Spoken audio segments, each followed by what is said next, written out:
Secret friends, unite!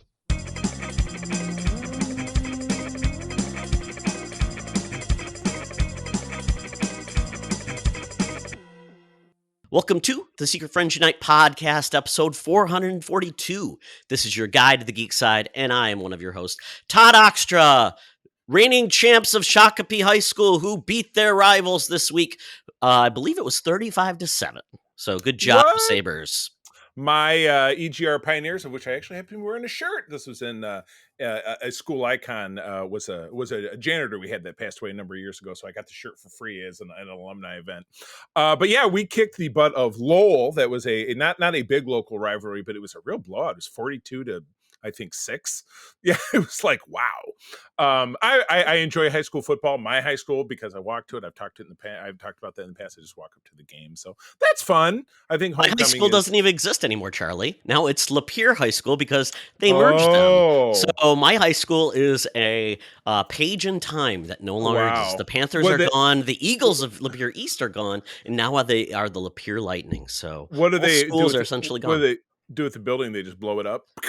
Well, the old building I was in, my high school, was from like 1950. It was a very old building, and to resurrect it, so they ended up, everyone went to, I think they now are 12, 10, and 11th grade at the Lapeer East High School, and they've moved kids around. Yeah, Lapeer is a shrinking community, as a lot of communities in Michigan are. Very true. Yeah, because we're so industrial based that it can go like that. So, but here in Michigan, here in GR where I live, a lot of it is medical technology, so it's growing. So, which is nice. But anyway, hey, we didn't talk about the weather.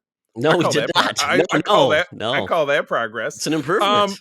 Yeah, absolutely. Well, hey, we're back. Good to see everybody. I'm Charlie, your other host. And let's get this ball rolling by first of all talking about the fact that it is day 140 of the writers and day 170 of the actor strike. Only 70, Charlie. 70. What did I say? Did I say that twice? 170. 100. It feels that way, doesn't it? Of the that way.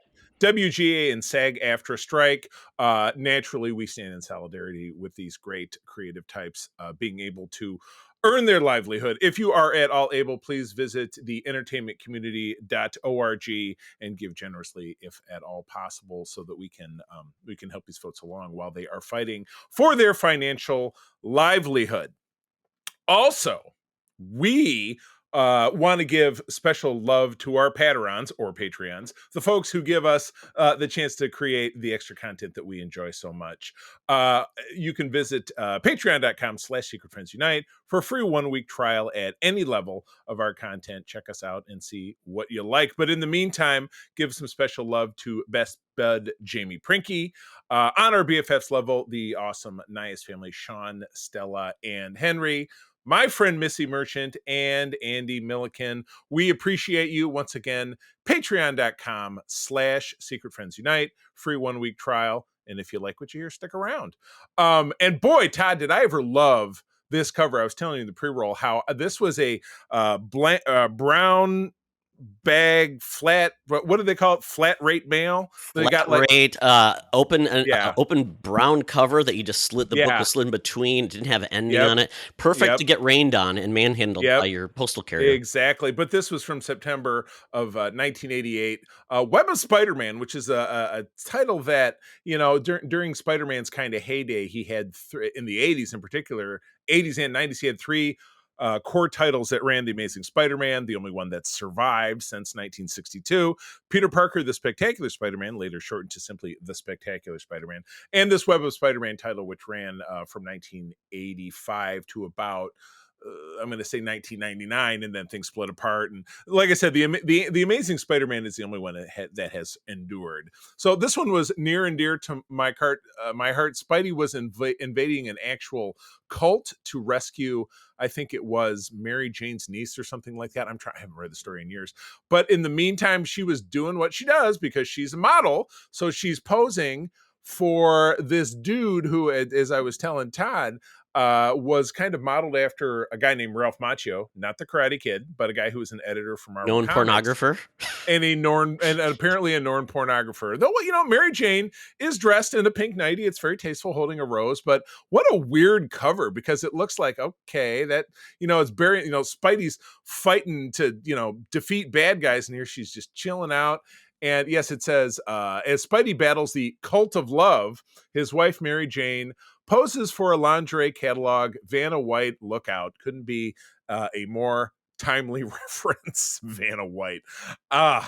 And the photographer says cheesecake, which cheesecake obviously synonymous for showing flesh and titillating. So I really don't know what they were doing when they did this cover. It's like, hey, we're going to bring in a new crowd, the old pervy crowd, which will get sales going. Old and pervy. I absolutely love it. Well, nothing is less pervy, but definitely as old as our senior news correspondent, Madam Webb. She's down at the corner of Hollywood and Vine, 123 years young, bringing us the latest scoops. So let's go. Now it's time for Madam Webb's rumors and news. Take it away, boys. Thank you, Madam Webb. Yes, I believe your strike is ongoing as well. The senior citizens for more roles in adult industry is not working well. I know you've asked for more roles and they're just not happening, and your picketing is not doing anything to win your cause. So good luck, and good luck in your endeavors. My. Yes, that's the roll, the jelly roll, the roll of a lifetime. Oh my gosh. So it's September now, so we're kind of dovetailing into spooky season, or rather the run up to. So we got some horror trailers to talk about. So I was trying to figure out this first trailer. Is this a spoof? Is this real? Is this really kind of where this is going? I mean, what's the deal? Yeah, so Blumhouse has made content for Hulu. They do it every year. This year, they're doing basically a horror comedy similar to that one we saw, which was Freaky, where basically it was Freaky Friday with a serial killer. And this year, something similar. We're getting basically the premises in the film. Jamie's mom, Kiernan Shipka, who was Sabrina, correct. And Mad Men, yeah. Pam, played by Julie Bowen from Modern Family. I thought that was her. Is terrorized by the resurgence of the Sweet 16 killer, a mass maniac that slaughtered a group of teenagers girls in the 80s with the help of her friend Amelia Mawema.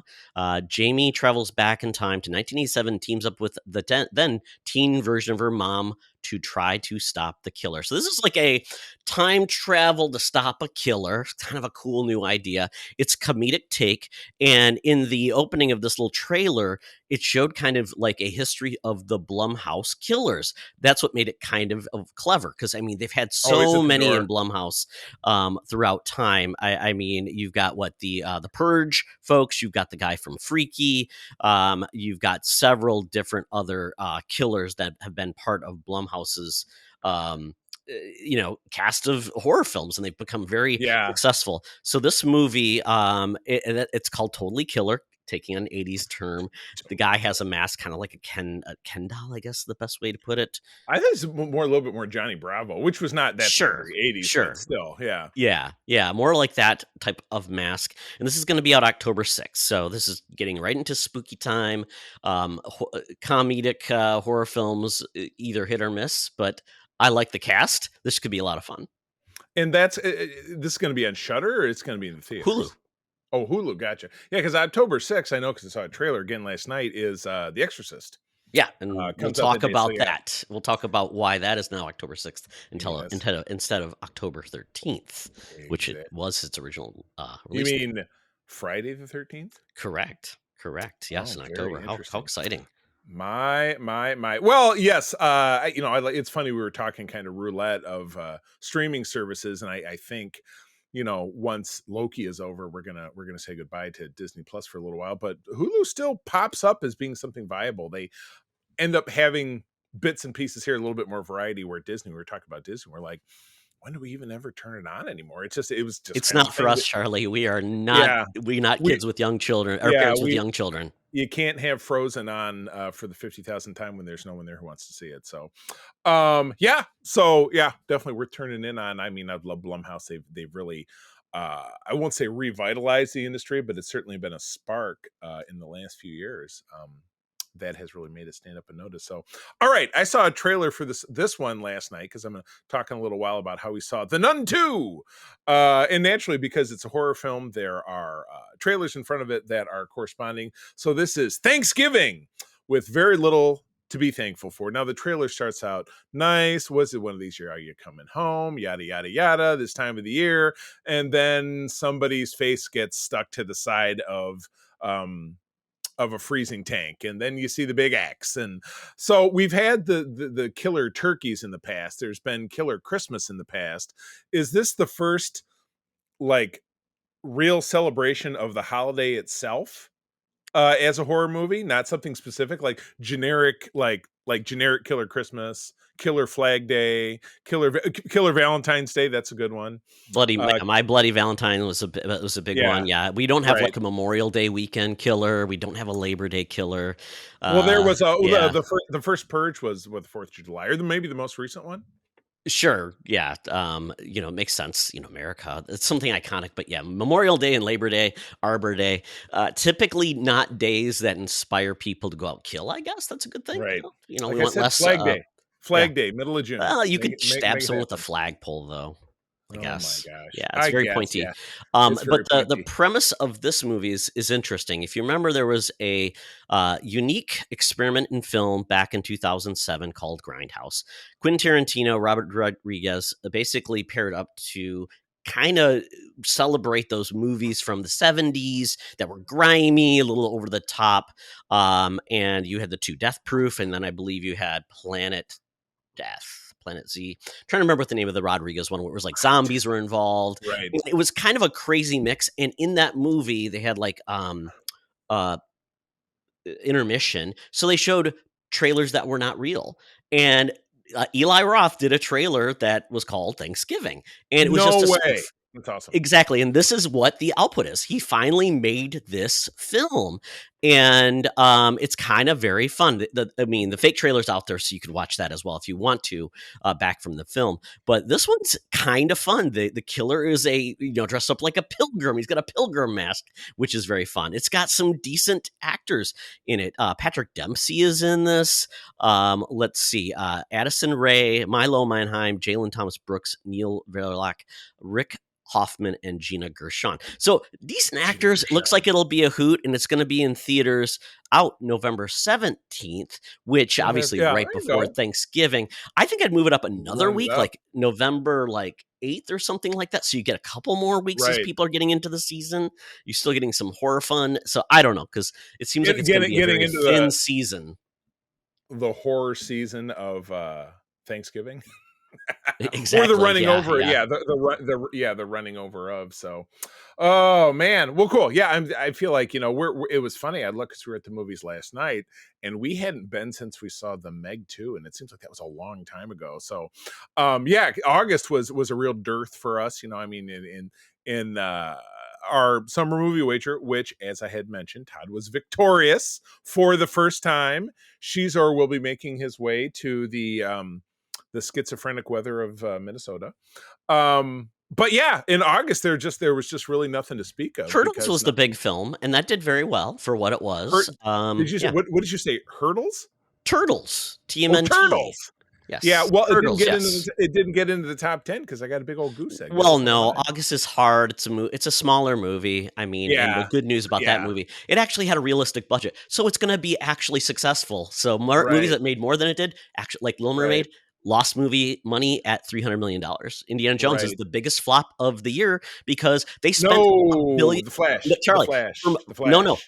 They spent so much more money on Indiana Jones and the Flash that it totally is losing more money. They spent $100 million more on Indiana Jones, and Indiana Jones only made $60 million more. That is not the math that I saw. But from a profitability perspective, the Flash only cost like $150. No. The Flash performed worse. Indiana Jones only made $70 million more, but cost another extra $100 million. Oh, the Flash, I heard, lost over $200 million. Anyway. And Indiana Jones also lost over $225 million. No, yeah, they would do because it. they had double the budget. I mean, it cost $350 million to make that movie. $700 million total with marketing and everything like that. It was a complete, yeah. I really thought they were going to pull it out. So, well, Nope. so here's this next story pokes a hole in my plan to get rid of Disney Plus, because what if the animated MCU program is coming back around Christmas? So if Loki comes out on October 6th and it has 8 episodes, that gets me to November. And so, well, I guess I could get one. Well, no, I can't really even get 1 month. The real question is, do you have Hulu Plus without ads? Yeah, I have the bundle. Are you keeping it? I'm not sure. Because if you keep it, you get Disney Plus for $2 a month. It's not worth canceling for that much. I don't know. I feel like I want to send a statement. Here's my statement, Disney. But there's going to be more Star Wars. There's going to be more Marvel. And you're a diehard, Charlie. You're a Marvel zombie. There's not going to be any of this stuff. But, I mean, with the ability to add and drop and add and drop, I don't know. We'll see what happens. But anyway, this series, which we got back in the end of 2021, had Jeffrey Wright as Watu the Watcher. And it was really focused around, and rightfully so, because it makes it more accessible for a broad audience, happenings of the actual MCU as opposed to the comic series, which many of us old timers read in the 70s, 80s, and 90s, and even all the way up to today, which was just little alternate takes on, well, what if they zigged instead of zagged? So we've got a partial episode listing, 9 episodes. I've got the whole list. You have to actually click the Twitter link. It has. At any rate, we'll at least touch upon. I can tell you what I will tell you what they are, because I have it. Hold on. Let's not keep them thirsty now. I'll give you 3, and the rest can be a mystery. What if Gamora? That's no fun. We're going through them all. We're shush. We're keeping it live. What if Gamora killed Thanos? What if Captain Carter finds the Hydra Stomper, which was a tag from the end of season 1? What if What if the Tesseract landed in the, I'm not even saying this word, Confederacy before its colonization of America? Hold on, I'm doing the jump. I got this. Do. What is that? What is the Houndesauce? It's got to be a Native American tribe of some there you go. I don't know if I've heard of them before. Yeah. What if Hank and Janet fought the Red Guardian during the 1980s like that? What if Yondu delivered Star-Lord to Ego? Oh my. What if Happy Hogan saved Christmas from Iron Man 3? What if Wanda had grown up watching musicals instead of sitcoms? Oh boy, that one's for you, Todd. What if Odin and Hela had faced Wenwu? And what if the Avengers had fought Surtur? All right, you got some good ones here. So that's another 9 weeks. Damn you, Disney. You got me. Anyway, I love the show. It gave us Captain Carter. Wenwu, Charlie, he's the big bad from Shang-Chi. Gotcha. So anyway, this gave us Captain Carter, which is a favorite of April's, which then we also got Captain Carter in live action. April and I are actually doing an autism walk in a couple of weeks. She's debuting that Captain Carter. I'm going to do my Captain America. So I love that character. I love this series. Great takes. Sounds like this has some more satirical takes, though. We did have the What If Thor Was a Party Animal episode of season 1. But it sounds like we've got a little bit more. I mean, Hogan Saving Christmas and the musical episode. So I don't know. They're keeping a good balance. But they've got some edgy stuff too. I like Star-Lord and Ego, and then the one about the Native Americans, that without a doubt sounds pretty interesting. Introducing a new character. So yeah, I'm down with this. Disney. I was excited about What If previously, but now, quite honestly, I don't really care about what ifs in the MCU since everything is canon. I know that sounds weird because in the Marvel comics, canon. I just as I get more of this, I don't want to go delve deeper into the MCU, to be honest. Like more in like what if, because it's like I don't know, something about the MCU. For me as a fan of the comics, I want to go into storylines of the comics, but obviously that would confuse watchers of the main content. Totally get it. I mean, I don't think What If really resonate with a lot of people except for the big nerds anyway. So I'm not sure how successful this was. I love the animation style, and I thought some of them were Yeah, I cool, the agree with Marvel that. Zombies. Yeah. But yeah, I don't know if this is going to move the dial for anyone else. This will probably be the last season for this show, is my guess, just because quality over quantity is Bob Iger's new Yeah. thought process. Well, And I all these mean, things. to me, you can certainly see the direction in which they do it. You know, the masses, I won't say the unwashed masses, but the people out there, obviously more familiar with MCU than they are with all of us. You know, we're the TOS fans in Star Trek. You know, that they're Yeah. less interested in catering to. They're more interested in catering to people who've been watching since 2008, since there's been the MCU. So you get, while they're tilting in this direction. So, but I also understand what you're saying too. I kind of straddle both worlds of it.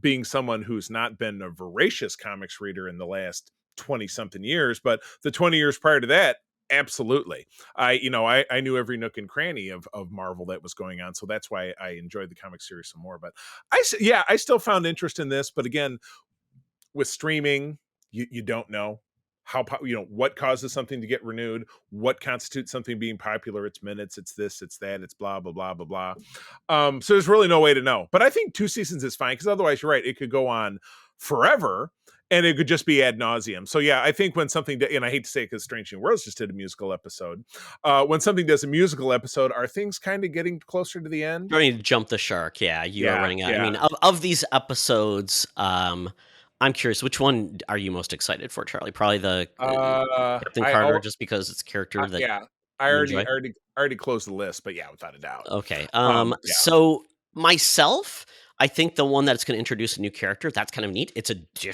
essentially not tied to anything else, so can go anywhere. And it's in an era that is going to be very interesting to see what would that be like, especially introducing a new character. And will they do anything with that character to make it canon? We are in the multiverse of madness. We've got all of these things happening. I know that door's supposed to be closing, so we'll see what happens and what becomes like the new canon going forward. The door is closing. Well, speaking of doors that are wide open, and now I see exactly what you're talking about, because I've been hearing about this. I have a friend who purchased tickets for herself and her daughter, and probably her husband as well, for the Taylor Swift concert film. But it's encroaching into spooky time, but nobody gets in the way of Taylor Swift. So just like you had mentioned, we are seeing Exorcist Believer getting pushed off of its Friday the 13th October debut back a week to avoid a 1-to-1 with T Swift, and that's a smart move.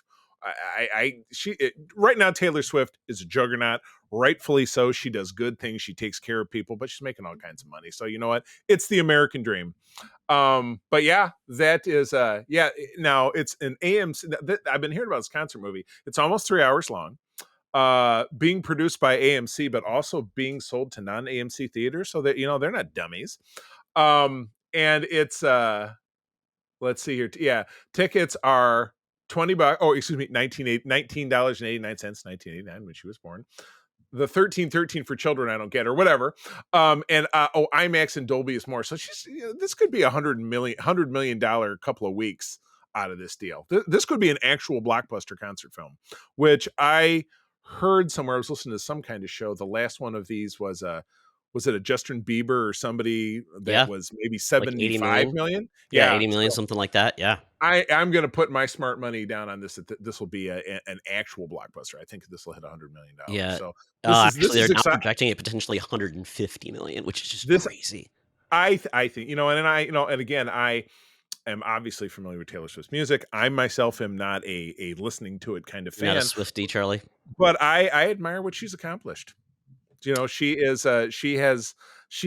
Beatled this deal. She is the Beatles of the 21st century, in my opinion. Interesting. I think from a success point, and she does have fans. Like, there are musicians say that she's a great songwriter. I know most of her albums, it seems like there's like 8 songwriters per album when it comes out. That's that. And she experiments. She does different things. I wouldn't say that was strictly analogous, but as far from a success standpoint, it's not uncommon either. I mean, Beyonce probably has a team of 1 billion coming in to write all of her songs. I mean, there's never really going to be, and maybe it'll be different 100 years from now, another Beatles. There's not going to be anybody who captured things. I mean, Correct. name me anything in popular music after 1964 that doesn't owe something to the Beatles anywhere.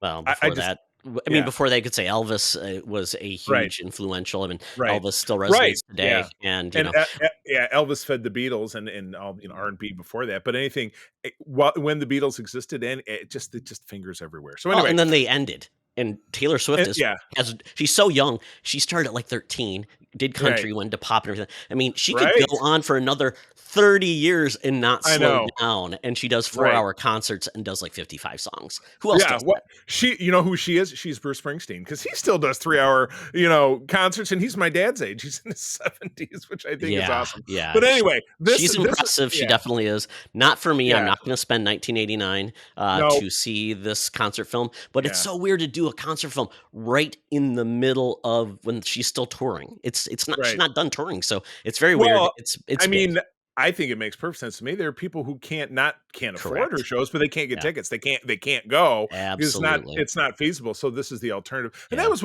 it was my friend Tamara, who's a very old friend of mine, who said, she fought for a long time trying to get tickets so she and her daughter could go. She's like, you know what? This is the answer for me, because I can go see it in the theater. I can have sit there and have a pop and take a bathroom break, whatever it is, and it's quiet. Sort of comparatively, I'm sure it could erupt in singing. No one's along ruining. and Well, whatever. I'm assuming, Charlie, everybody will be singing along in that theater, so it won't be Right. quiet. But don't you think it'll be quieter?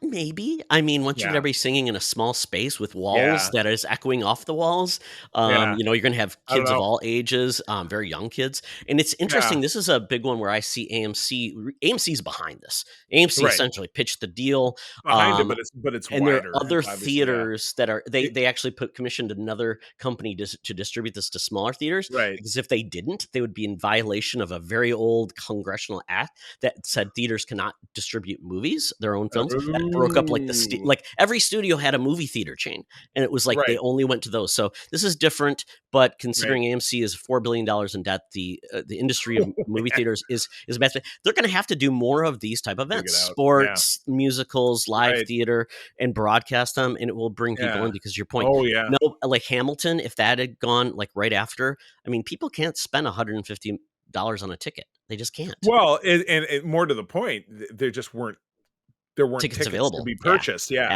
absolutely. Yeah. it's not that you couldn't afford it. Maybe it was, but yeah, if you actually can't go see it. Yeah. So anyway, long road around, The Exorcist Believer, which is bringing back Ellen Burstyn in a lead role from the original film, which we just watched that recently. We were talking about it with knowing that this was coming up. We rewatched it. It had been a number of years.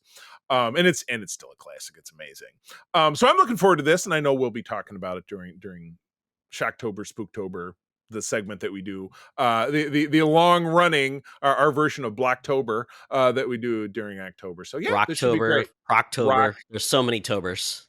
Rock Schlocktober. All right, I'm tackling this next one because it not only is one of my favorites, but it also dovetails right into what we're going to be talking about in the Thunderdome, because it is the same creative force. The Warriors, which was a movie in 1979 based in a quasi-futuristic New York City, where gangs ruled everything. It wasn't really that futuristic. It looked like it was totally contemporary. But you had weird, wacky gangs where you had guys who wore suits and another team that was dressed up like a baseball team, but they were like mimes because they had white faces. The Warriors, I'm talking about, absolutely awesome movie. The creative team was Walter Hill, and this was it was based off of a graphic novel, if I'm not mistaken. A book from 1965, so a novel. There you go. Graphic novel. Yeah. Oh, I swear it said a graphic novel. Like even in the director commentary. But anyway, Lin-Manuel Miranda getting his fingers into this, bringing it to Broadway. This is fascinating, absolutely fascinating to see how this would translate into a musical environment. Because while the movie itself was filled with music. And like the film that we're going to talk about, which was Walter Hill's subsequent film a few years later that we're going to talk about in the Geek Easy, it didn't feature musical performances within where that film does. It was very musical, but it was a rough and tumble, highly stylized, street gang film. Yeah, you had Todd, you've seen the film, I assume. Actually saw it like 3 years ago for the first time. I also had not seen it as a youth because, and again, it came out in 1979, but I saw it about a decade ago. Fell in love with it. I've got the disc, so I'll break it out every once in a while. April doesn't care for it, so I'll break it out every once in a while when she's not around, and check it out. But yeah, it was the source material. It says right here, details still unknown, but if it sticks to the book material, there will be some perplexed audience members. The Furies, the baseball theme gang that I just mentioned, is not from the book. That was part of obviously Walter Hill's and his team's their screenplay. But seeing the take on the story without them will stand out. I find it highly unlikely that notable aspects of the film that people are familiar with wouldn't find their way into an interpretation. That would seem weird to me. Well, it depends on what they get the rights for, Charlie. If they get the rights for the novel, or do they get rights for the movie? Right. Because if they get That's rights very true. for the novel, they'd have to get the rights also for the movie to use any of Right. those creations in it. And it Right. sounds like they've only got the rights to one. So, which would also be the music would be something also Right. they'd have to deal with, because if they're going to use any of the music from the movie, they have to get the rights to that too. Well, And but yeah, again, the music from the movie was they were interstitials. It wasn't like, hey, there's a band performing this, and if it's going to be exactly. original, yeah, if it's going to be all original songs like a Yeah, Hamilton, then they can yeah. do whatever the hell they want. I Yeah. would find that to be more like, it does mention here the book is a grimmer tone than the film, and the film wasn't graphically violent. It was kind of it, it was kind of its time implied, but it wasn't bloody gore or anything like that. But yeah, it has the overall theme of the film. If you've not seen it, and I would highly recommend it. It is available for rent. It does not stream anywhere. I did just check recently. It has to do with a gangland meeting where the gang leader who is running the meeting is assassinated, kind of off screen by a ne'er-do-well gang member played by David Patrick Kelly, who is from Detroit, and an Irishman, obviously, so very near and dear to my heart. And then this gunman says the Warriors, it was Cyrus was the Warriors shot him, and then all of these 100,000 gang members chase the Warriors as they try to make their way back to Coney Island. And if you're familiar with the greater New York area, this big meeting was up in the Bronx. Coney Island is down on Long Island, so they have 100 miles to get home, or 50, 100 miles, they say right in the film. So it has to do with their journey through the night to get home and various districts that they go through. Again, tying back in with film, we're going to talk about districts. I love it. It's fun. I would recommend it. So this should be interesting. I'm curious if it could touch the success that obviously we saw with Hamilton, but then again, The Heights, In the Heights, was another musical film that Miranda made more recently. So I don't know, how did that one do? Do you recall? I saw it. I enjoyed it. I just don't know. It came out during COVID, Yeah, so it was one of those things that came out in yeah, COVID. I think it was out in theaters really for a very short skewed. period of time, and then it went to Disney Right. Plus. I don't think it blew any. I don't know, to be honest. Yeah. So anyway, Nobody's singing the Heights songs as I, yeah, stroll down In the the street. Heights. Exactly. Dun, dun, dun. Well, the thing isn't about this. Nobody's singing anything because with the WGA and SAG-AFTRA strikes, nobody's doing anything. So it's very hypothetical as far as any of this stuff. So anyway, I will be very engaged with this when it comes out. If it's made in some kind of concert film, if it travels, I don't think I would get April to go to this, even if it like, hey, Broadway Grand Rapids presents the Warriors, like someday way down the road, because we're That would obviously be a small interesting. market. Yeah. But that would be but we have local, we have local stuff that comes through the DeVos Performance Hall. I've seen stuff there. So anyway, okay, so that's it for the news. We are out of here. Time to get out that Fuber app, that feeble Uber app. The Geek Easy awaits to talk about things we're enjoying. So let's get to it. Talk nerdy to me. Talk nerdy to me. We're sitting in the Geek Easy, drinks are poured, and we are ready to get our nerd on. So we start off what we've been geeking out with. I'll start with something that's on its third season. I've become a huge fan of Only Murders in the Building. Season 1, all about three unlikely people becoming friends: Martin Short, Steve Martin, and Selena Gomez. They live in this historic building. Wait. Are you talking about The Power of Friendship? Yes, that could be joining them together. I love it. I love it. Yes, so these are 30-minute episodes that are great, and every season is about a murder in the building. It has to happen in this building, or they can't call it that. They basically I was create a going to say, podcast. wouldn't people want to be out of this building where all these murders are finally happening? We don't deal with the reality in the situation, Charlie. Right. I'm sure it Not doesn't. on. Murders in a building probably don't affect your property or your rent. I guess not. It's New York. Is this on Netflix? It's on Hulu. It's on Hulu. There we go. Yes, and considering the cost of rent in New York, you probably want more people to die, so more apartments will become available. Yeah, Right. you got to control the population. That's what other people die, and you know what? For the property owners, releases those a potential releases a rent controlled property. Correct. Double or triple the rent. Boom. Exactly. Yeah. It's good for murder is good for everybody. It stimulates the economy. Murder is good for the economy. Less people. Yeah. So season 1,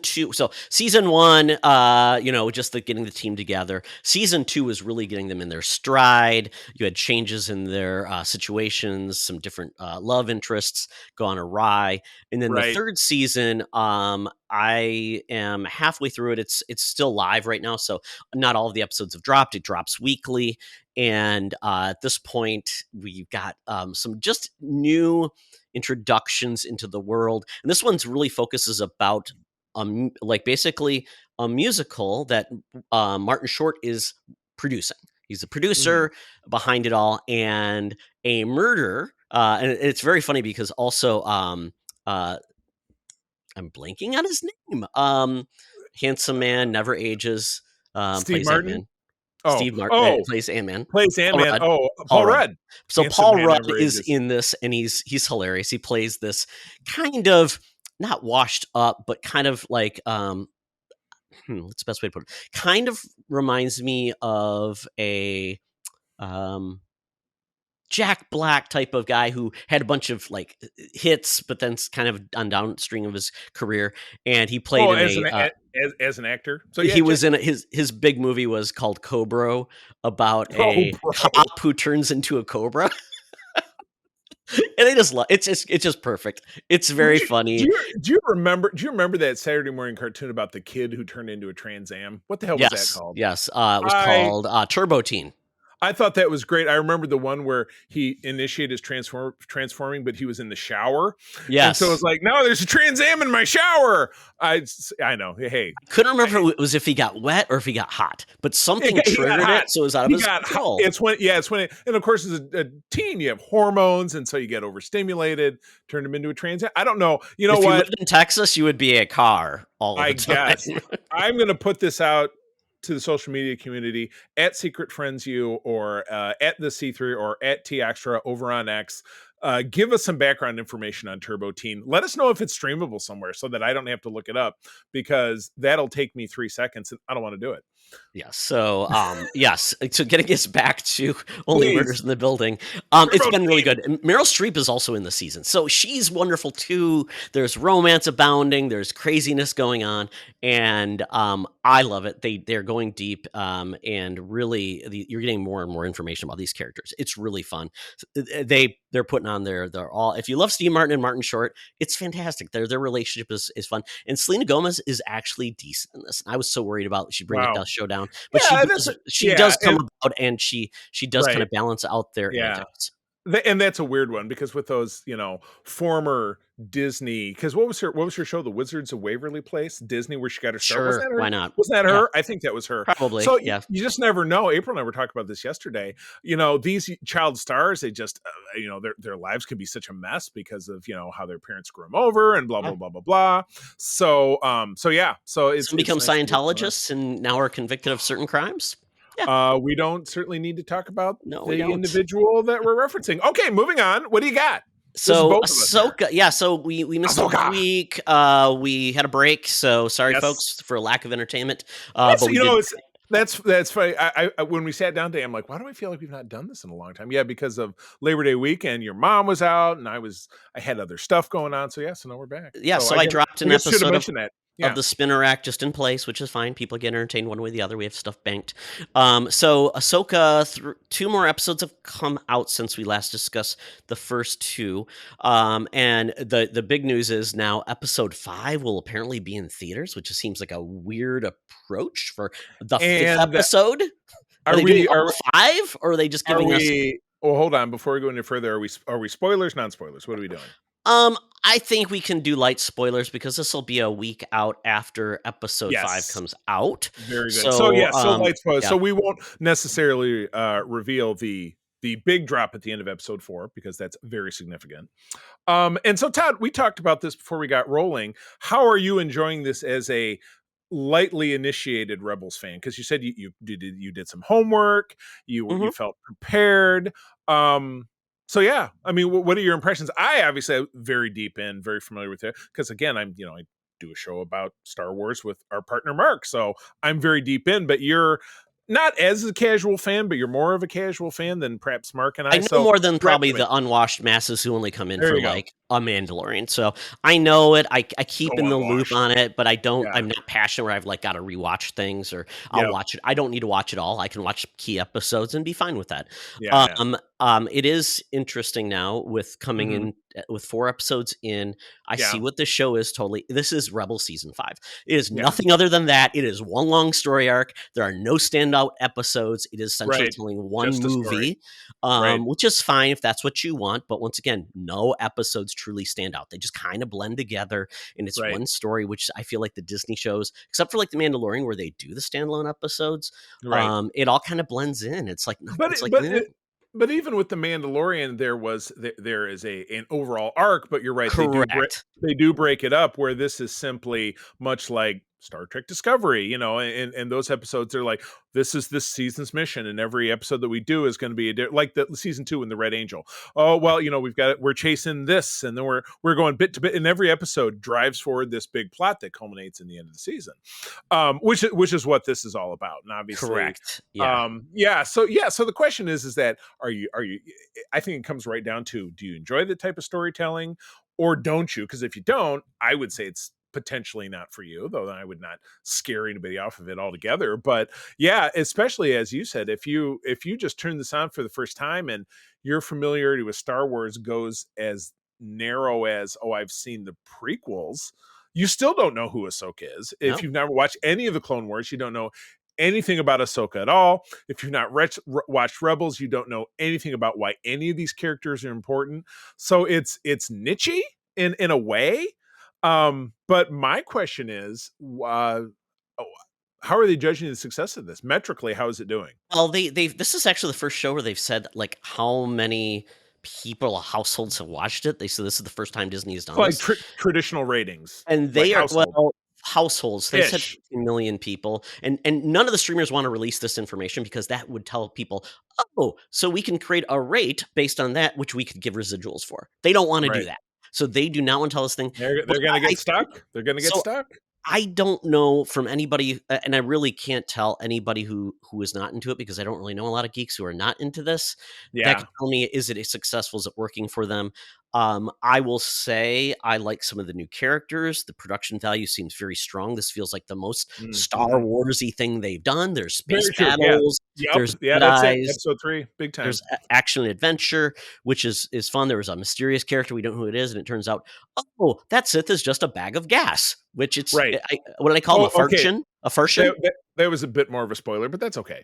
It was a minor functionary. Yeah, it wasn't like that one. It wasn't Star Killer. It wasn't somebody from something else. Yeah. And that's something that really drives the bus with these storytellers getting things going. Like, we have this mystery character who wears a helmet, and they get everybody talking for 2 weeks. Is it so and so? Is it this and that? And you're right. In the end of it, this character was slain and exploded into a gas. So it was the skunk Sith or whatever.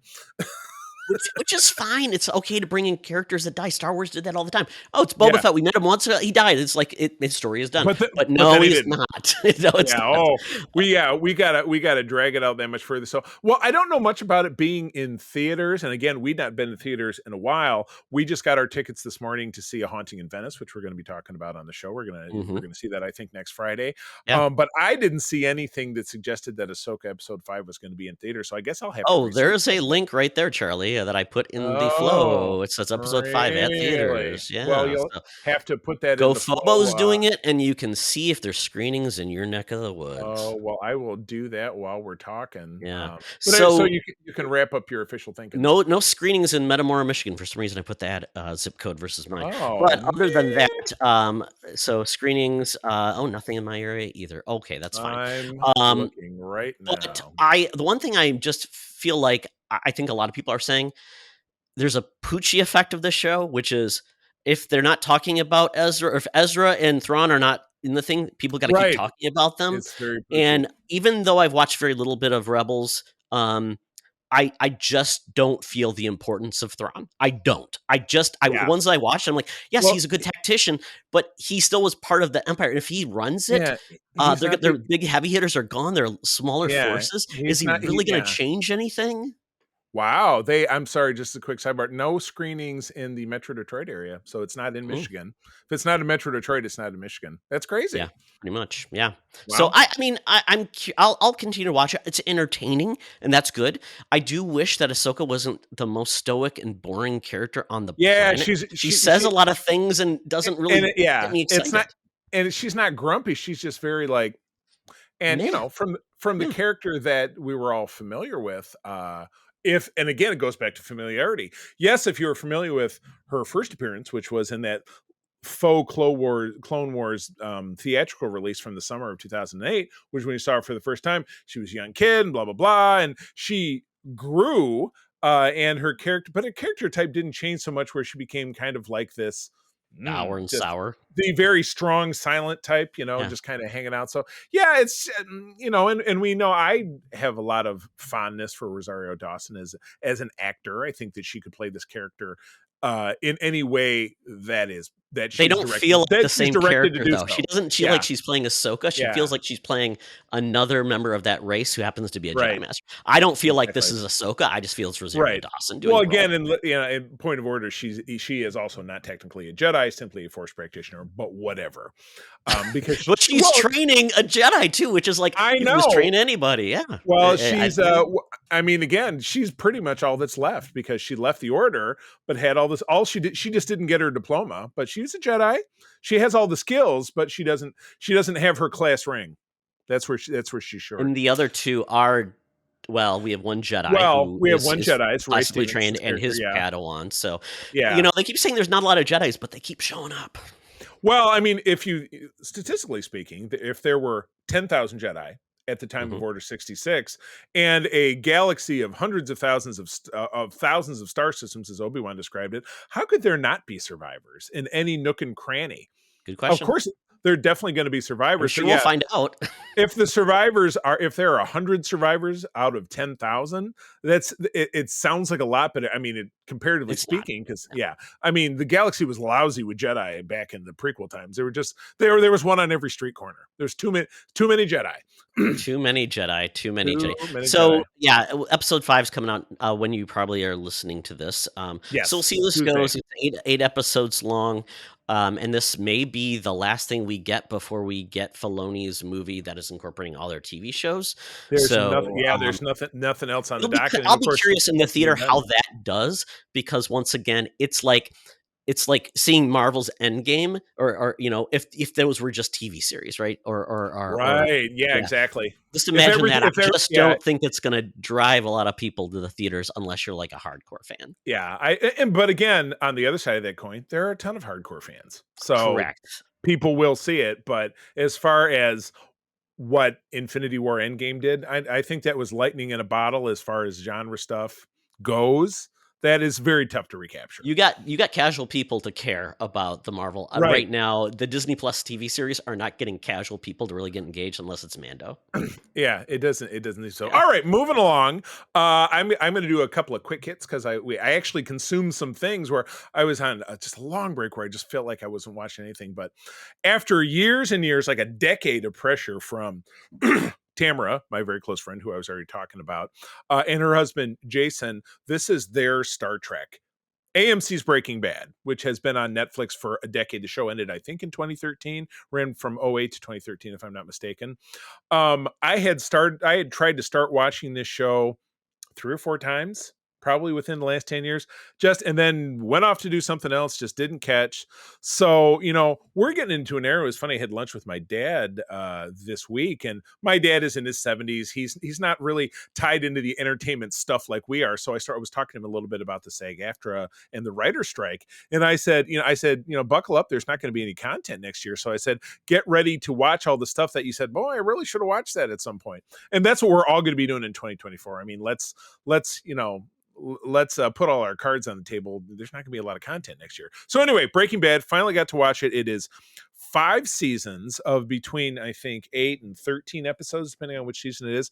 We are now at the end of season 3, and April is totally hooked. I'm really engaged. Todd, have you seen the show yourself? Have you watched Charlie, I watched this like 5 years ago, maybe, or Gotcha. no, actually probably longer than that. And it was funny when you say that. My mom saw the show like 5 years ago, so you're behind my mom in the collective. Well, I mean, it's passion of this series. It's not a contest. I think people find things in their own way. Correct. And not to get spoiled and have the show ruined for you that far after everything. It's impressive. It's true, because again, headlines are pervasive. This show even kicked out a sequel with Bob Odenkirk's Sal Goodman character. And I have loved Bob Odenkirk since the Ben Stiller show in the 1990s, because he was part of that troupe. That troupe, Todd, I'm sure you're familiar. Ben Stiller had a very short-lived Fox show. It was him, Janine Garofalo, Andy Dick, Bob Odenkirk, and I feel like there was a 5th person. It might have just been the 4 of them, which is, talk about a time capsule. I don't know. I have that on disc. I don't know that it exists anywhere else, but it was one of those, like in the early 2000s, it was out on disc and I snagged it.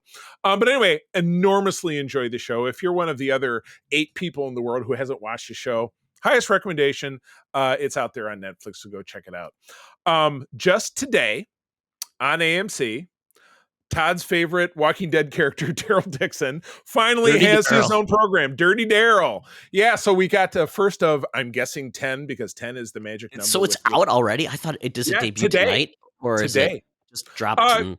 It could be. I mean, we still have, I was telling you we had the Stars AMC bundle, which I canceled, but it expires in like a week. So then I'll have to resubscribe to just AMC to see the rest of it. But we'd seen trailers for this in recent weeks. But Daryl washes up on the shore in France. He's on top of an upside down rowboat strapped to it. You don't know why. No. And then he proceeds to go ashore. He's in France, and some things that make France apparently a lot like the United States or America in this era is that everybody is killing everybody for supplies. There are walkers, but in this case he walks into a shopping mart where walkers are full of acid. I mean, it's nutty. So Todd, tune in. I've heard it's like the best thing they've ever done with this character. They said, why didn't they do anything else with this character after all this time? Because he was on the show forever, and actually, beyond Carol, not a lot of character development beyond, he's no longer Merle's buddy. Will say that and Merle died a long, long time ago on the show. Yeah. I will say that this looks to run the risk of being kind of a carbon copy of The Last of Us.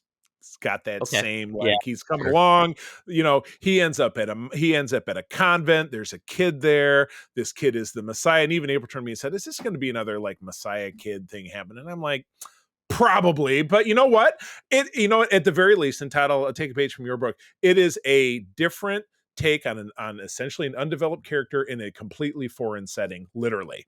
And he gets to shine because he doesn't have to, share the limelight with other he doesn't have to, favorites. He doesn't have to play second to Maggie or Rick or Michonne or whatever. So yeah, it's worth watching. I do kind of rankle a little at the genericness of the savior bit, but whatever, we'll see how it turns out. So Todd, do you have any intentions of checking this out? I mean, I have a service that's cheap that I can watch it through, Philo. It's $10 a month, and it gets us like all of the cable channels without sports and news. So I have AMC, and I can watch it there.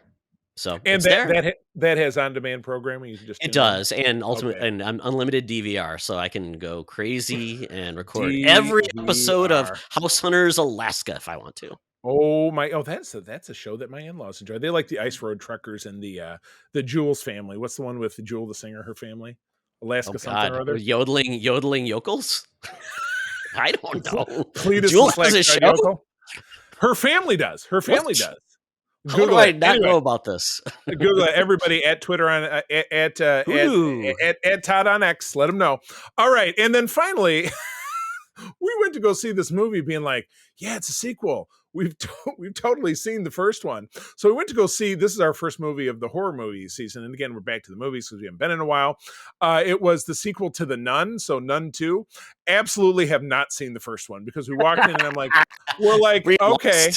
So it's Tacita Farmiga, who we know from American Horror Story. She's a sister, much younger sister of Vera Farmiga, who is in the not the Conjuring. I mixed up the Conjuring and the other one.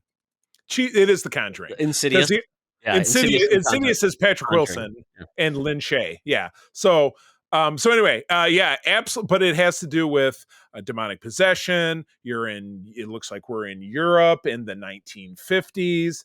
And you're getting Tessa's character, who is also a nun, and then a male character who she has nun-like feelings for, if you catch my drift, and demonic possession, yada yada yada. You get you go to a boarding school where one of the teachers is, I realized this, it's a female teacher who has a daughter. The young daughter is the main character, but the female teacher was Lucy in The Lion, the Witch, and the Wardrobe 20 years ago. Wow. Yeah, I know that. I was like, because she's a dark-haired girl, very just standout kind of features. I'm like, that's who that is. She had a face? She had a face. As opposed to having no face, which it happens. I would say this was pretty average. Tons of jump scares, bloody scary, yada yada yada. Not graphically horrible, but it was pretty. You know what? It was not a bad start to the spooky season. So it was a prequel, right? Though, so you could essentially get on board. No, it was a sequel. It was really pointed out that the first one done in the 30s. No, it was immediately prior to this film because it was the same characters. Oh, for some reason I thought that the first one was like in the future, and this like you know what you might be mixing up, because I thought there was a movie 2 or 3 years ago, the Nun. La Llorona, but The Nun itself came out in 2018, which I thought we would have gone to see it. But yeah, The Curse of La Llorona was another nun movie that came out maybe another nun horror film. How many are there? I don't know. Aren't nuns scary? Everybody thinks nuns are scary. Well, I didn't go to Catholic school, but I've heard stories. Yes, indeed. Yeah, my mother did Catholic school. Yeah, my mother did go to Catholic. My son went to Catholic school, but they really didn't have mean nuns. So yeah, well, this day and age, probably not the case so much. But beating up kindergarten is probably not a smooth move, anyways. Exactly. It reminds you of Kramer taking karate. So anyway, to wrap this up, I would say very run of the mill. Go see it. Keep your expectations low because it's not really going to blow your mind. So with that. We are out of the Geek Easy Todd. Time to get out that Air Qantas app. The Land Down Under awaits. Hologram Tina and the mutants are waiting for us to entertain with a tale of a film from years back. So let's go. Welcome to another edition of Thunderdome. We're sitting in the Thunderdome. The mutants have been gathered for a topic or game to be entertained. Thank you so much, Tina. You always allow us to do so many good things for you. It's our charity work. We went to jail. We had to, for complaining too much. I think my complaints about Ron Friend's a good friend of the show. Some other artists and people, Ron Howard, I think they finally decided to throw me in. It was your cavalcade. It was your crusade against Mark Bagley, I think, is what really got us. We're in hate jail, and we had to get out, so we had to do hate jail public service there. So we go. So with that, thank you, Tina, so much, and a public service announcement as well. Going back to what we talked about in basically our rumors and news. I'm listening. Charlie was right. I did research versus Charlie and I both listening to, podcasts about box office, and The Flash has lost more money than Indiana Jones, but Biggest Indiana Jones still, considering how many entries there have been in that series, to lose that much money is just really sad for Disney.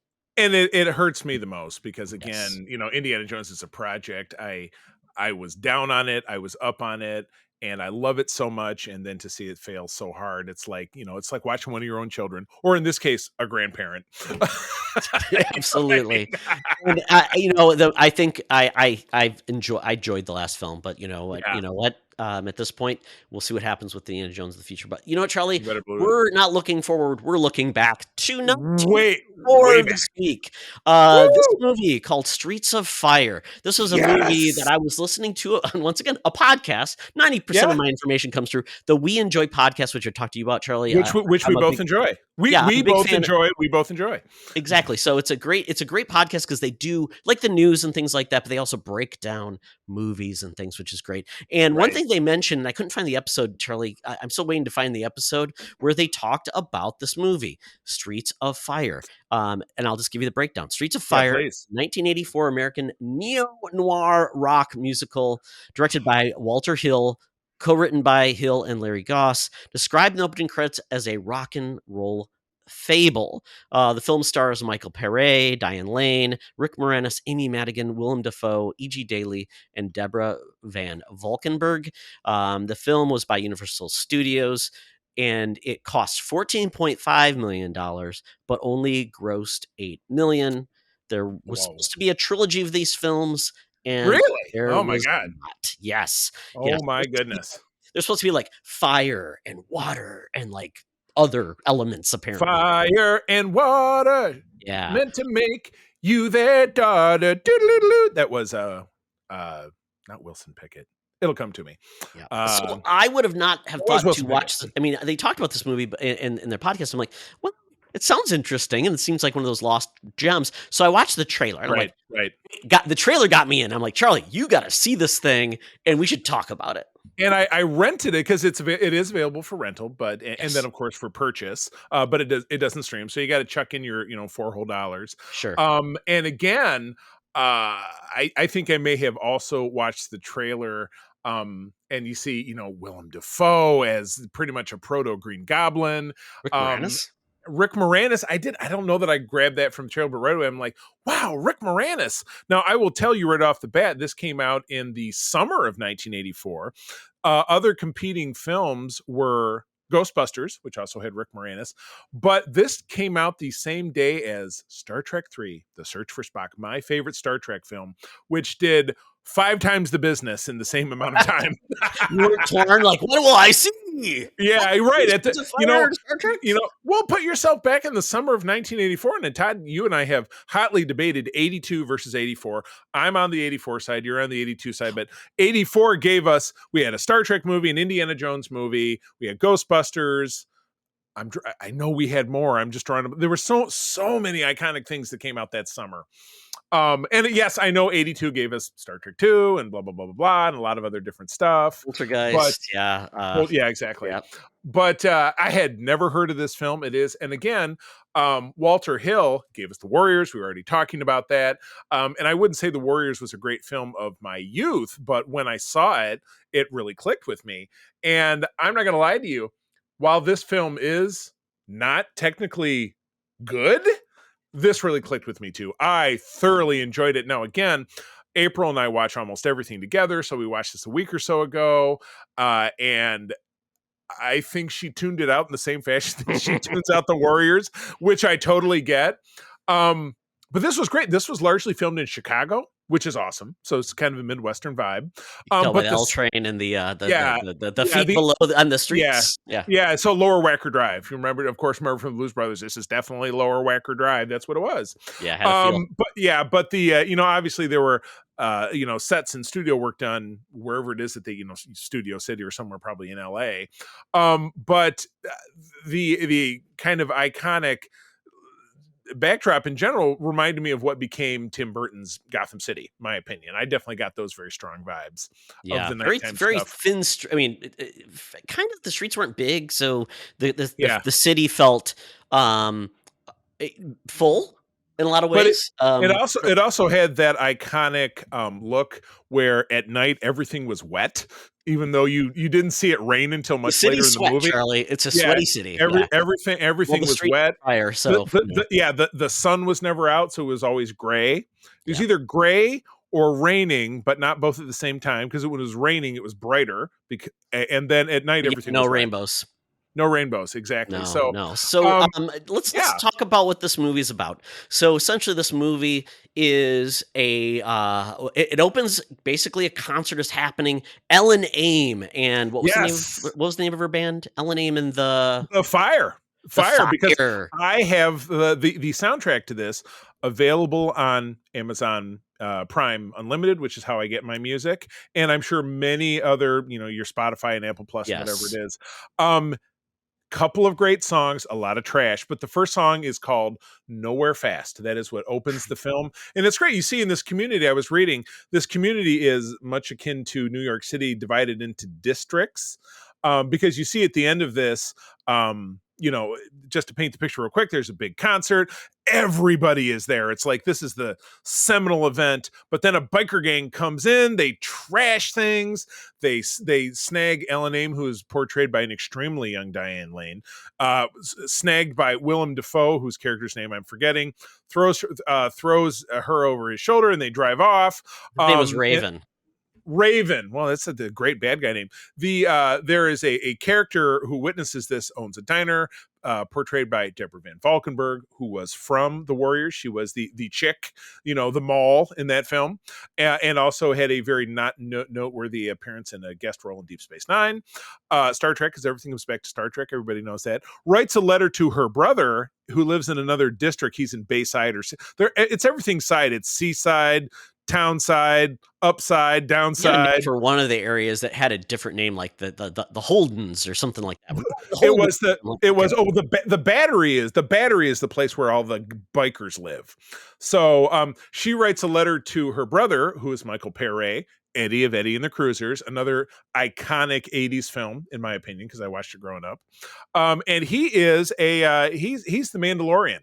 He is the Mandalorian of this film. He comes back, sees his sister right away in the diner. There's some toughs in there. They're causing trouble. He kicks the shit out of them in like 5 seconds, steals the one dude's car, and says, "All right, sis, lock Charlie, up. Let's drive home."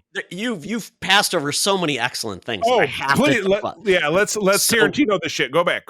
So the opening sequence, the film's called Nowhere Fast. So when my first feel of this movie, I didn't even look at the soundtrack. Didn't look at who did the music, because I knew this was going to be heavily music inspired because it was a rock and roll fable.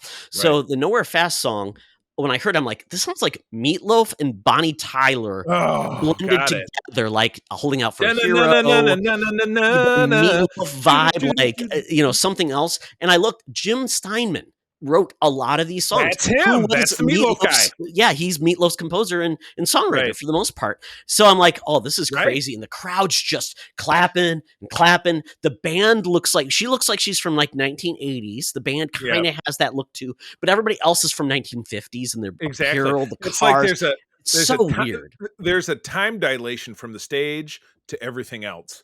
It's weird. Yeah, very stylized. So it's just absolutely incredible. Yeah, the opening too reminded me of a video game called Double Dragon. You might have played it before, but the opening is essentially a couple street toughs going up to this girl in the street, punching her in the gut and putting her over shoulder, and they walk away. I'm like, they stole the opening to Double Dragon did. It's exactly like that. Took from this, I guess. It's just an iconic leitmotif. Now, it's Ellen Aim is Diane Lane's character, the singer. Her manager is Rick Moranis. No idea who was going to be in this. He is the most one-dimensional character in the entire film, and that's saying a lot. He is. He's a major jackass. He gives everybody sass. And behind the scenes, which I read on IMDb, if you read it from the notes, he was a particular thorn in the side to Walter Hill. Incredibly rude, pushy, and I'm like, Rick Moranis? Because I was had all that strange brew money. Yeah, I was talking to April about it, and she's like, well, he's a comedian. Maybe he was just lippy. No, I said he was genuinely hostile and nasty to the director of this film, the guy, the co-creator of this film. So that really surprised me, because you think of Rick Moranis as just being very milquetoast. Here's a guy who was a widower. He quit the business to raise his kids. You thought he's probably a stand-up guy, and it sounds like he's Walter White. He's just not a very nice dude. So, sorry, Rick Moranis. Young, cocky. Some people when they're young, they could be like, "Oh, I'm a rising star. Don't you know who I am?" Yeah, he had that SCTV money, like you said. And this was filmed at the same time, I assume, Ghostbusters would have been. Yeah, it came out within weeks of each other. Yeah, but it wasn't like Ghostbusters was out and he was a big star when he was filming this. So to your point, it's like, okay, this is kind of weird. I did want to say though, on the fight with Tom Cody at the cafe it was a weird fight. Like the guy, like the group that comes in, there's another like gang called the Roadmasters. They ride cars, which I thought was interesting because they had the same suits. So it was like feeling like a warrior gang vibe. But they didn't continue that because there was only two gangs, the Bombers and the Roadmasters. Everybody else, there were no other gangs. But during the fight, they go down that, during the fight, so the guy breaks out a knife and he pulls out there, and then Tom Cody essentially slaps him and gets the knife. And he says, "You want to try it again?" He goes, "Sure, I'll try it again." And literally, the editing shows him slapping him like 18 times.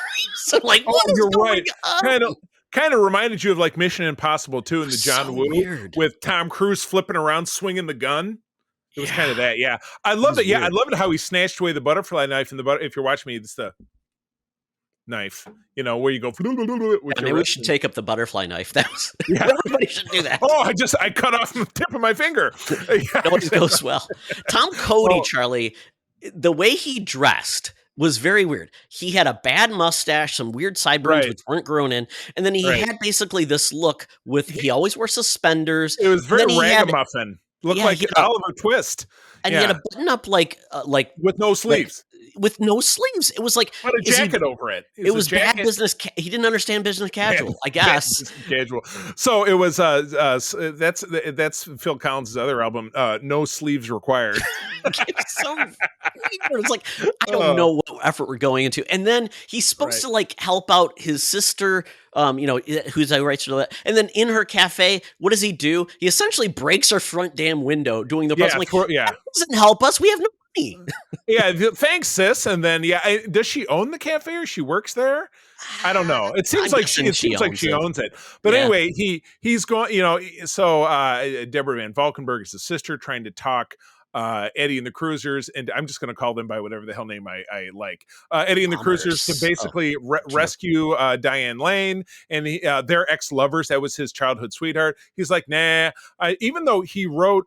Deborah Van Valkenburg got in there by writing him a letter because he lives in one of the other districts and he came home, but then doesn't want to do the thing that she asked him to come home for. But whatever. Obviously, he gets convinced. He's in a bar drinking. He meets Amy Madigan, who's also ex-military and just a very thinly veiled lesbian, early 80s lesbian stereotype. Yeah, because she says, what was her name? It was like it was another one word. It was like stock or bill or tough or something. Rick Moranis calls her Butch. He calls her Butch. Her name was McCoy. There you go. Yeah, Bones. We'll just call her Bones.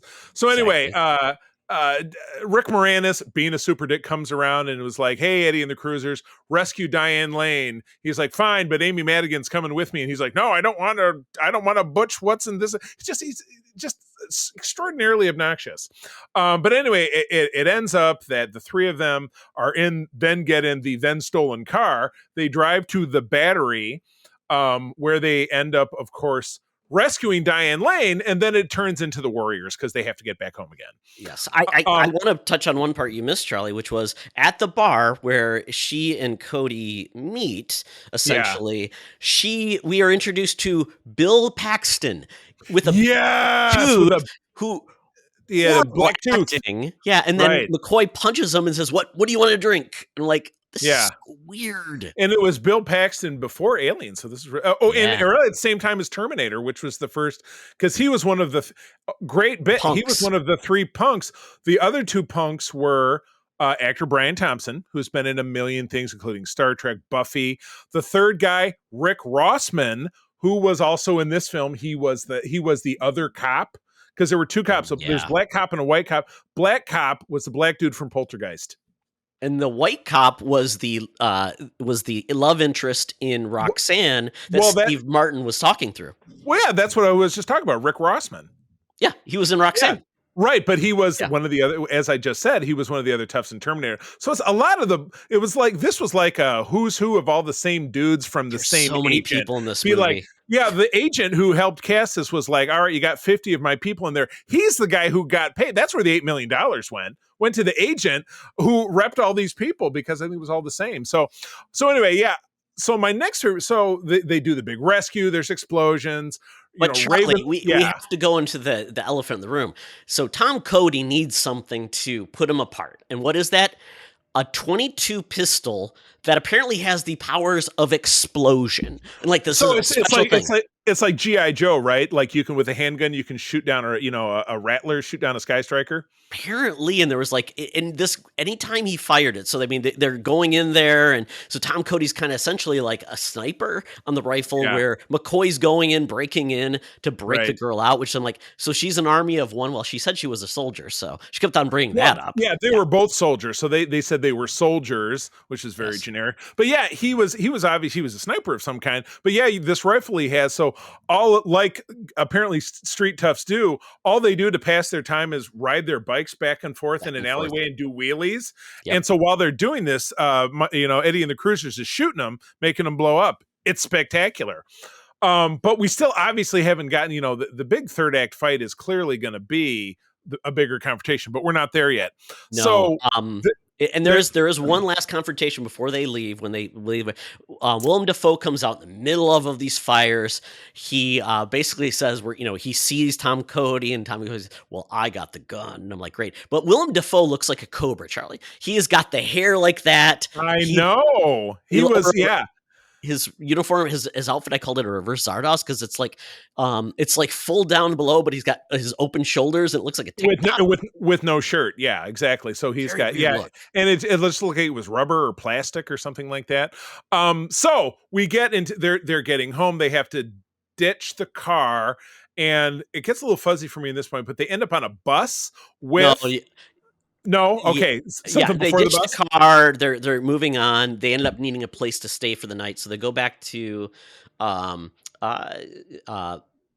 sister's apartment. They go there. Then they come back and like, okay, we gotta figure out. No, actually, that's before. That's before. They go off Hold on. Yeah. Like I said, they end up on the bus, and this is where things are pretty awesome. Yeah.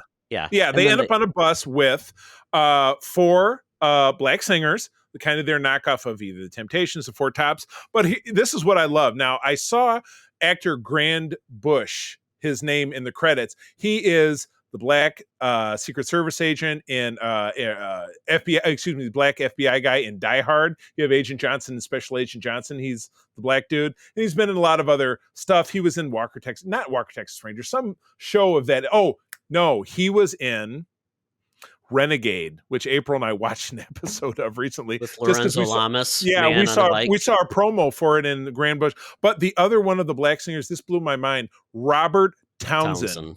Yeah. Of one of before Hollywood Shuffle came out. It was a couple of years before that. But one of my favorite movies growing up was an adaptation of the Temptation story by Robert Townsend called The Five Heartbeats. I've got it on disc. I have always loved the soundtrack. This was potentially the first thing he ever did, but he had no speaking role. He didn't get a credit like Grand Bush. And then he had another guys, and they had some very generic Motown sounding kind of songs, but then they turn into the bit. They have a great performance at the end, but we're going to talk about when we get there. My favorite line so far of this movie, Charlie, is when McCoy, she's the one that essentially rescues Ellen. She says when she shoots one guy and then she's about to leave, she goes, "Guys, it's been a slice." I'm like, what is that line? It's so weird. God. So weird. It's funny as they're walking down the street trying to get to the bus, they look and they see like MTV is apparently a thing back then. We get a video of Sorcerer. It's Ellen Ames singing Sorcerer, which was a song by Stevie Nicks. Of course. So weird. God. So weird. I love you. I'm reading your notes. I love them. Yeah. The caps with the pantaloons. So anyway, they're making their way back home. I think they finally get back to the district, which I'm forgetting which district we're in. And it's going to be showdown. Now, Raven goes ahead and he's talking to Poltergeist guy and Rick Rossovich. He says, "Look, give me Tom Cody and I'll walk away. We're all good. And the guy says, well, I'll think about it. And then Cody's homie says, look, you got to get out of here because this guy's coming for you. They're going to kill you. And Cody does the Tom Petty, I won't back down. I'm sticking around. So Raven shows up. Does he show up by himself? No, he brings every friggin'. But first of all, Tom Cody managed to not kill all the bikers, which how many of them are there? I mean, he blew a bunch of them up, but there are 50,000 of them left. A billion of them. They are. They breed did like we already cockroaches. go over how Tom Cody and his girl gets back together, Charlie? Yeah, he comes in. So anyway, the whole deal was Rick Moranis had offered Eddie and the Cruisers like $10,000 to rescue, and then he was going to give 10% to Amy Madigan. Yep. And so so at the end, Rick Moranis hands him the 10 grand, and Eddie and the Cruisers takes 9 of it and tosses it back, says, here's the 1,000 that I owe Amy Madigan. I'm out of here. And Ellen chases him out, and she says, why did you blah, blah, blah? And it's raining, and then they start making out, and then they bang. And it was like, oh, you know, you just solved it all. you know, it was, you can't feel bad for Rick Moranis because he's being such a dick. He's Billy Zane in Titanic in this movie. He's such a jackass. Exactly. So things go awry. So she wants him to leave. He says he's going to, but he doesn't. And so when he's about to leave, his ground. to basically stop Ellen Aim from stopping him. This was so bad. He punches her and he knocks her ass out. Can't punch Mandy Moore. I mean, by the way, I didn't mention this, but Diane Lane looks exactly like Mandy Moore. In this Big time. That's why I see it. I'm like, what? Yeah, with a frizzier wig. There's no doubt about it. So, okay, we're getting into the third act. Raven shows up with his sidekick, and it appears to just be the two of them. But then snap a finger, and the other 50,000 bikers show up. All the cops are armed. It's going to be a massive shootout. But no, it's going to be Tom Cody and the Green Goblin, and it's pickaxe fight time. Holy shit. It is, yeah. So we get a good 5 minutes of questionably choreographed pickaxe fighting there. And then, but it's almost like a lightsaber duel because you get the occasional punch in or a kick or a block or something. So again, there is some fight choreography of its time potentially. Cause it's not to your point, it's not like John Wick, which I know you enjoy very much, or, you know, any kind of anything martial arts related. It's just two slugs beating the crap out of each other. It doesn't go well, and it doesn't go well for Raven, of course. So then he's defeated on the ground. Tom Cody does the right thing. He walks away, lets him go. Of course, it doesn't go away. Old Raven pulls his hijinks and goes after him, and they end up in a battle where they're landing on every motorcycle. Right. Oh yeah, you're right. Just tossing each other back and forth. And I think there's a big shootout at the end, and of course the bad guys are driven away. And I'm drawing a blank. Does Raven? Well, the town folk all arrive in mass, right? And they all have guns. Everybody's got guns. This is not New York. It's Texas. Everybody's got guns. And so there's a big shootout. So the town folk. Well, really, no battle, no guns were involved at the end. They just held the guns at them, and the guy, the second in command of Raven, essentially puts him back on the bike. And that gentleman, Charlie, if you remember the Clue movie, that guy played Mr. Body. I don't know what else he was in. He was Mr. Body in Clue, and they drive away. They drive away, and I guess they won't do anything bad again. They learn their lesson. They're going to go back, and they're going to go back. They're going back to the battery, and they're going to build a library. That's what they're going to do. Yeah, it's gonna be did like Tom's chosen attire for battling, though. He wore corduroy pants with suspenders, and once again, sleeves. Corduroys are very durable. Sleeves cut off. Yeah. Yes, it's good stuff. So, so then we get to the end, and it's going to be exactly what you expect. But of course there's going to be another concert, and when we get into the concert, this is where we get my favorite part.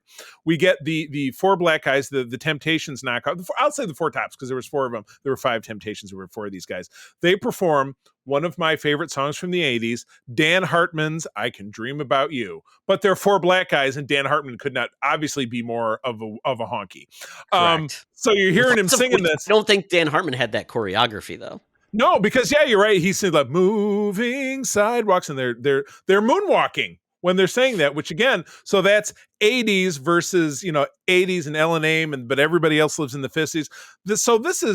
This is kind of like in the nexus of realities, maybe like within the Marvel universe. Like this takes place in Chronopolis. Got it. Chronopolis, the land ruled by Kang. That's where this takes place. That's why all the time periods intersect. Correct. Yeah. You got it. So we had that song, but then the showstopper end song is called Tonight Is What It Means to Be Young. And this song is totally a total eclipse of the heart knockoff. It goes everywhere. Charlie, I had to look at the lyrics. My goodness. I've got a dream about an angel on the beach and the perfect waves are starting to come. His hair is flying out in ribbons of gold. His touch has got the power to stun. I've got a dream about an angel in the forest, enchanted by the edge of a lake. His body's flowing in the jewels of light and the earth below him starts to shake. My God. And you know what? We're not going to spoil the rest. At the end, as expected, Tom Cody is going to ride off into the sunset. McCoy is going to come with him. He tells Rick Moranis, hey, you know what? Rick Moranis says, I'm not going to stand in the way if you and Diane Lane want to get together. He's like, she's better off with you, blah, blah, blah. And then Diane Lane comes up and says, I still want you to come with me. And she's like, what am I going to do? Carry your guitars or something? Like, he's like really playing. He's a tough guy. He's playing it off. But he says, hey, if you ever need me, I'll be around. And then he and McCoy, send me a postcard. He and McCoy get in the stolen car. Did they get the same stolen car back? Did they send somebody to get it? Yeah, I believe they have the same car. Yeah. So they jump in and they're like, hey, it's like the end of Blazing Saddles. Nowhere special. I've always wanted to go there. Rolling credits. There we are. Oh my goodness. This is quite the movie, Charlie. I will absolutely purchase this film because I will watch it just for a giggle. I have a little tradition, and our mutual friend Missy, friend of the show and frequent contributor, often when I'm in a hotel room, I'll message her and I said, hey, give me a stupid movie to watch. I need to unwind because I'm on the road. And I'll watch something moronic. This will now be added to the rotation for the future. Boom. Love it. There you go. Love it. But just to let you know, like I said, there were supposed to be 3 of these films, did not go well, did not perform. Lord. And so apparently there was a movement to make a sequel that was not vetted by the studios. No one had the rights. So they essentially made a spiritual sequel called Road to Hell, where it included both Michael Pere and Rebecca von Valkenburg. Deborah Van Valkenburg, the sister. Correct. And it's essentially a sequel many years ahead, where apparently Ellen Aim did have a child and Ellen died and now her daughter's following her footsteps, but Tom never knew. But it's Tom's daughter. You didn't mention that. I assume it's what's in. Well, they had a kid. Yeah. Now his daughter is basically becoming a rock star, but she did not know Tom wasn't involved in her life. Right. So apparently he's being called back to help her. We don't know who's after again. Maybe it's Raven's kids. And it's like, we don't, is that like Baby's kids? Sure. Potato Head kids. I don't know. But what was I going to say? Oh, I'm drawing a total blank. This trailer is great. Lots of great green screen. This trailer there's green screen throughout, except when you see her the girl on stage. No, or when he's walking down the real streets of Chicago, they have that with a real background. Oh, I know. I think they shot. It looked like it was shot in Vegas because it kind of had a Vegas vibe. They were out in the desert. But the Road to Hell, what that springs for me is in Eddie and the Cruisers. If you watch that film, at the end of it, Eddie and the Cruisers' final album when he disappears was called A Season in Hell. See the connection? Michael Pere. Yep. I don't. Yeah. I love Michael Pere. Did not go on to have much of a success. He looks good still. Yeah. He was in a little bit here, a little bit there, but really never took off. But classic tough guy. Yeah. Yeah, definitely. Eddie and the Cruisers, and then Tom Cody. Good stuff. So we'll see.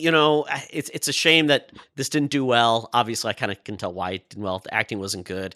The script didn't make a lot of sense. It was a tight 90, so it doesn't take up too much of your time, which is fine. Yeah. And there's a soundtrack, which was of the 80s. When you had a movie, the soundtracks were typically big, and it did have that one standout song. The rest of the songs, we'll see. You're right. Yeah, we had the first song and the last song, and then the Dan Hartman song, and the rest of it. I was saying on the soundtrack, the one of the artists, his name is Rye. Is it Kudner? And he was part of that Asbury Park, Jersey Shore Bruce Springsteen and the E Street Band, Southside Johnny, you know, kind of that late 70s or early 80s blast, I think, unless I'm getting it wrong. At me on X if I'm wrong. He was like a lifelong musician, so probably. And the song in this that he performed on stage, because I guess he had a house band for Raven's right, they had a house band in the Battery. Yeah, exactly. He did the song One Bad Stud, which just came off a little weird, to be honest. I don't know what was bad about it and kind of made me feel uncomfortable. But anyway, this movie, I would say on a scale of appreciating it ironically, 10. Ironic 10. I'll give this movie a 4 out of 10, and one I'm giving it credit for having some heart. Yes, a lot of heart. Bonnie Tyler's heart. Yes. Shape of the Heart. Sideways Heart. Anyway, so of that heart. That was fun. But again, available for rental or purchase across Amazon, Fandango, Vudu, what have you. I would recommend it. It's fun. And yeah, I enjoyed doing this. We should do more of this kind of stuff. I'd like this as kind of a go-to. Let's watch an old movie and just tear it up. But let's do it in the spirit of fun. Let's not get too serious. This was perfect for that. So, all right. Absolutely. Well, with that is the end of the program. Todd, where do people find you out there? They can follow me on Twitter. I'm just gonna keep calling it that. On Twitter at @TOxtra.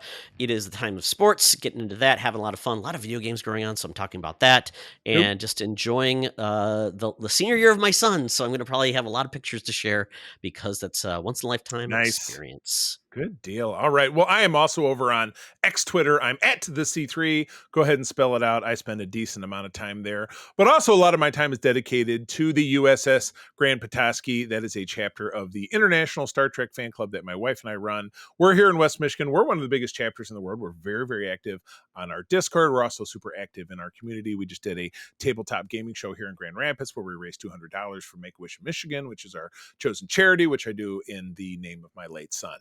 You can find us at that website if you'd like to interact here in West Michigan, but I also run Region 13, which is Michigan and Eastern Canada, and we are always looking for great new trekkers to do great new trekking stuff. So drop us a note. And with that, I'm going to tell you, as always, first of all, thank you for joining us. I'm going to tell you that sharing is caring and to keep on trucking. Be the hero, not the villain. In a truck. Guys, it's been a slice. This podcast is part of the Secret Friends Unite podcasting network. Visit secretfriendsunite.com for more great shows, articles, news, reviews, and more. Secret Friends Unite podcasts are available on Apple, Google, Spotify, and other podcast services around the world.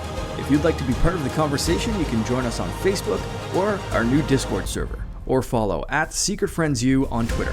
Please subscribe to Secret Friends Unite on YouTube and visit our merch store at tpublic.com. Just search Secret Friends Unite. Thanks for listening.